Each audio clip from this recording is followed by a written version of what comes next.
Good morning students. हमारा next topic है file reader.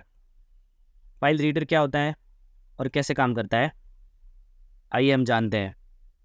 इससे पहले जो प्रोग्राम था उसमें हमने किया था फाइल राइटर।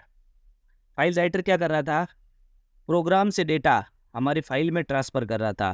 तो हमने यहाँ प्रोग्राम बनाया था फाइल राइटर का। इससे पहले प्रीवियस वीडियोज़ में आप देखें, हमने एक प्रोग्राम बनाया था जिसमें प्रोग्राम से डेटा हम एक फ़ाइल में सेव कर रहे थे। 1.txt नाम की हमने फ़ाइल बनाई थी, उसमें सेव कर रहे थे। तो ये डेटा हमने सेव किया, नेम 1 50,000, नेम 2 15,000, नेम 3 55,000, नेम 4 54.54, इस टाइप का। अब हम क्या करेंगे, इस फाइल से डेटा रीड करेंगे हमारे प्रोग्राम में। डेटा इस फाइल से हमारे प्रोग्राम में रीड करेंगे। तो जानिए कैसे काम करता है फाइल रीडर। तो फाइल रीडर भी आईओ पैकेज की एक क्लास ही है और इसका सिंटैक्स सेम फाइल राइटर के जैसा इसका सिंटैक्स है। File writer, file reader, FR is equal to new file writer. File reader और ऑब्जेक्ट का नाम is equal to new file reader. क्या फ़र्क है फाइल रीडर और फाइल राइटर में? यहाँ पर हम जब फाइल का नाम लिखते थे उसके बाद में कॉमा करके ट्रू या फॉल्स लिखते थे। वो ट्रू या फॉल्स बताता था कि क्या फाइल में जो डेटा यहाँ से जाने वाला है वो अपेंड होने वाला है या फिर ओवरराइट होने वाला है। फाइल रीडर में अब अपेंड होने की संभावना तो ख़त्म हो चुकी है, क्योंकि डेटा फाइल से हमारे प्रोग्राम में आने वाला है।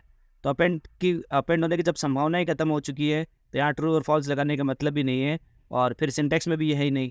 तो फाइल रीडर, ऑब्जेक्ट का नाम is equal to new file reader और वो फाइल का एड्रेस जहाँ से हमें डेटा उठाना है। तो यहाँ मुझे 1.txt से उठाना है जो मेरे ई ड्राइव में है। तो ई ड्राइव में ये है, ई ड्राइव में, और 1.txt से डेटा उठाना है। इस डेटा को मुझे रीड करना है मेरे प्रोग्राम में। तो प्रोग्राम में रीड करने से पहले कुछ बातें हम जान लेते हैं। जैसे फाइल रीडर है, फाइल राइटर है, उसको ट्राई और कैच ब्लॉक के अंदर ही करना सबसे बेहतर है, क्योंकि एरर आने की संभावना बहुत ज़्यादा रहती है इनपुट आउटपुट ऑपरेशंस में। तो अगर नहीं करोगे तो आईडी में अगर आप काम कर रहे हो, जैसे नेटबीन्स है या फिर इक्लिप्स है, तो खुद ही एरर दिखा देगा कि सर इसको ट्राई और कैच ब्लॉक से सराउंड करो। तो मैंने यहाँ कर दिया है ऑलरेडी। और एंड में जब फाइनली ब्लॉक लगा के मैंने FR डॉट क्लोज भी किया है। तो ऐसा ही हम फाइल राइटर के साथ भी करते थे, फाइल राइटर को भी क्लोज करते थे। तो इसको भी हमें क्लोज करना ही है, ताकि जो भी फाइल इन बिटवीन है वो क्लोज हो जाए पूरी फाइल रीडिंग के बाद में, ताकि हमारा प्रोग्राम टर्मिनेट हो उससे पहले पहले जो भी हमारा फाइल रीडर के लिए हमने जो पाइपलाइन बनाई है वो क्लोज हो जाए। तो आप रीड करते कैसे हैं? तो फाइल रीडिंग के लिए जैसे ये फाइल रीडर नाम का ऑब्जेक्ट क्लास है, ऐसे एक फाइल इनपुट स्ट्रीम नाम की भी क्लास है। उससे भी डेटा आगे हम इनपुट लेना सीखेंगे कि सर कैसे फाइल इनपुट स्ट्रीम से भी फाइल से डेटा रीड किया जा सकता है। तो इसके क्या क्या तरीके, इसका सबसे बेस्ट तरीका क्या है, character wise, character to character, single character to character data को रीड किया जाए। N को, फिर A को, फिर M को, फिर E को, फिर 1 को, फिर स्पेस को, फिर 5 को, फिर 0 को, 0 को, 0 को, 0 को, फिर न्यू लाइन को, फिर वापस N को, A को, इस तरह से। तो एक एक कैरेक्टर वाइज इसको रीड किया जाए। तो कैरेक्टर वाइज रीड करने के लिए एक फंक्शन जो फाइल रीडर क्लास खुद प्रोवाइड करती है उसका नाम है read function, FR dot read function. तो FR डॉट रीड कब तक रीड करता है, जब इसको -1 नहीं मिल जाता है। तो -1 कब आता है, जब एंड हो जाती है, जब फाइल का सारा डेटा एंड हो जाता है तो फाइल बाय डिफ़ॉल्ट -1 रिटर्न कर देती है। तो जैसे ये -1 रिटर्न करेगी ये फाइल, तो हमारा FR डॉट रीड नाम का जो फंक्शन है वो ये समझ जाएगा कि सर फाइल यहाँ पर ओवर हो चुकी है, इसके बाद में हमें इसको पढ़ना नहीं है सर। तो जैसे यहाँ से जो भी वैल्यू आई है FR डॉट रीड से, उसको हमने आई में डाला है। आई में क्यों डाला है? क्योंकि FR डॉट रीड से जो भी वैल्यू आने वाली है वो इंटीजर आने वाली है।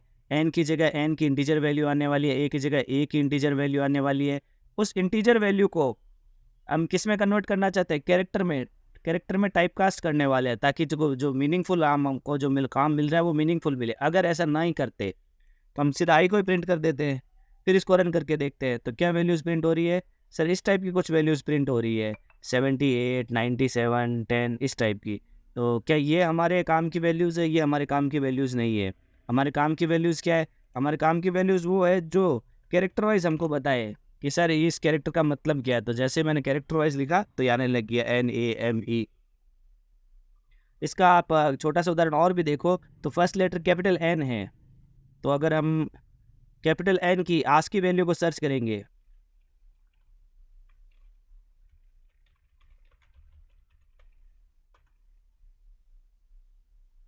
तो जैसे कैपिटल एन की आज की वैल्यू सर्च करेंगे तो आज की वैल्यू कैपिटल एन की क्या आती है, 78 आती है सर। तो हम इस बात से ये भी बात समझ जाते हैं कि सर ये रिटर्न क्या कर रहा है, आज की वैल्यूज़ को रिटर्न कर रहा है। तो अगर मैं इसको आई प्रिंट कर दूँ, एक स्पेस डाल देता हूँ बीच में ताकि समझ में आ जाए वैल्यूज़ कहाँ प्रिंट हो रही है। तो अगर अब देखो जैसे मैंने आई को प्रिंट किया तो क्या प्रिंट हो रहा है, 78, 97, 109, 101। तो 78 किसकी आज की वैल्यू, एन की वैल्यू है, कैपिटल एन की। जो मेरे प्रोग्राम का पहला लेटर क्या है, कैपिटल एन है। फिर 97 आ रहा है तो 97 किसकी है, स्मॉल ए की है। फिर एम की आ रहा है, स्मॉल एम की 109 है। तो आज की वैल्यूज़ को ये रीड करता है यहाँ से हमारी फाइल में। पर आज की वैल्यूज़ रीड करने से हम हमारे प्रोग्राम की हमारा एम सोल्व नहीं हो रहा है। हमारा एम सोल्व कैसे होगा, कैरेक्टर को प्रिंट करने से होगा।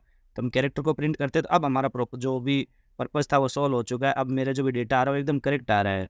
अब हमारे स्पेस को भी हटा देते हैं, स्पेस की भी कोई वैल्यू नहीं है। हाँ, अभी जो डेटा मैंने जिस फॉर्मेट में दिया था उसी फॉर्मेट।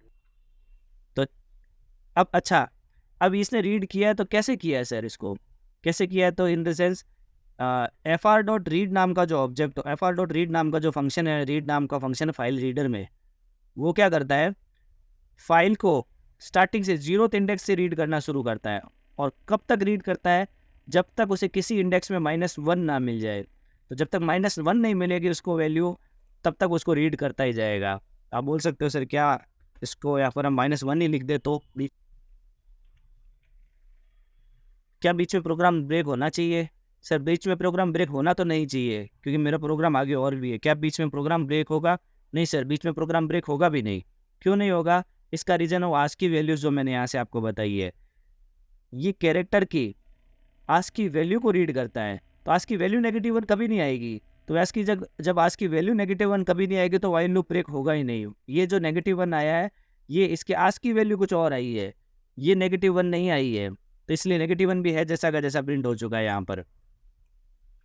तो बहुत अच्छा रीज़न ये भी है आज की वैल्यू रीड करने का कि प्रोग्राम में अगर सच में -1 कहीं पर है भी तो भी मेरा प्रोग्राम टर्मिनेट नहीं होगा, बीच में पूरा डेटा लेकर ही टर्मिनेट होने वाला है। तो अब हाँ, मैं बता रहा था एफ आर डॉट रीड कैसे काम करता है। ये क्या करता है, 0th इंडेक्स से रीडिंग करनी शुरू करता है और हर नेक्स्ट कैरेक्टर पे अपने आप चले जाता है। मुझे यहाँ पर कहीं पर भी लूप चलाते वक्त आप गौर करिएगा, यहाँ पर वाइल लूप में मैंने कहीं पर भी इंक्रीमेंट नहीं दिया है। जैसे तो जनरली हम क्या करते थे, वाइल लूप चलाते थे उस समय आई की वैल्यू ऐसे 0 से शुरू करते, और आई में इस एफ आर डॉट रीड की वैल्यू डालते और i++ करते। पर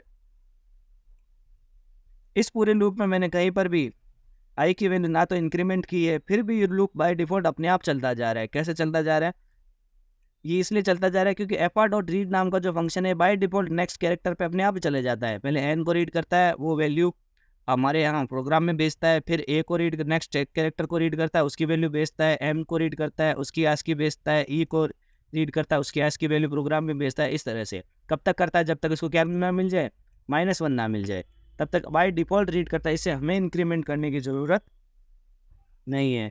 तो सर आपने जब करने की ज़रूरत नहीं है तो आई इज़ इक्वल टू क्यों लिखा है, वही जब तक ऐसा ही लिख लेते, F R dot read is not equal to -1। और यहाँ पर क्या प्रिंट कर लेते हैं हम, इस लाइन को मैं एक बार कमेंट कर देता हूँ। तो यहाँ पर सीधा ही मैं प्रिंट कर लेता हूँ एफ आर डॉट